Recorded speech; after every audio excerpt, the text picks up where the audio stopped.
My name is Solomon Enos, and I'm an artist and illustrator. I was born and raised out in Anae, up in the back of Makaha Valley.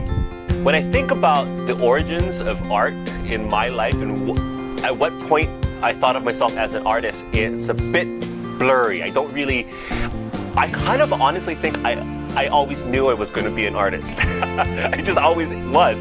My mother and father and my grandparents absolutely made it easy for me to create art. And they, by providing the materials that I needed, but also just a lot of beautiful affirmations. Looking at what I was doing and saying, beautiful, keep doing it.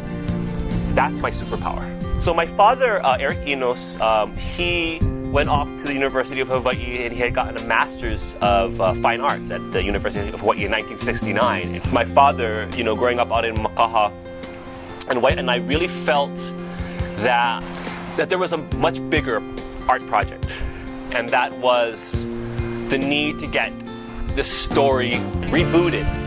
The story of anae that was the breadbasket of the coast. The story of anae where you had hundreds of thousands of people living in relative harmony with each other and the land. A story of anae where people's eyes were bright and smiles were strong and bodies and hearts and people's spirit, people's story was healthy. What really has happened is that there is a partition, that once you leave Olina, you're really getting a chance to see what anae was and what anae will be. And what anae currently is. I think it's a very honest experience for folks. And whereas Olina is a safe place, you are really on the threshold of a robust, proud, strong community who are themselves in a state of change and a really hopeful change. So my experience working with Aulani was really quite eye-opening, especially having a chance to work with Joe Rohde, the lead art advisor. There was a real strong need to make sure that, as much as possible, that the art that was being created was made by local artists, and if can, Native Hawaiian artists. I would like to know that the art that I'm seeing there from the indigenous peoples of that place.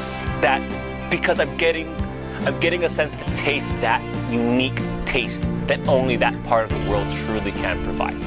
They said, here's a palette of colors. If you can stick with this range of colors, here's the space that we need this mural for. Show up with finished art. We want to get stories directly from people, unfettered. So the piece that I have is a large image of Makua Valley. In this piece, you see the valley is thriving and it's alive and people are practicing their traditional makahiki ceremony. They're playing the makahiki games. There is just tremendous amount of life, and the colors are these robust Manukian inspired fauvist. And I think what I'm trying to do with the art that I created for Aulani is a very simple message. This is why we love our land. This is how we feel about our land. So when you go back home, fall in love with your land too.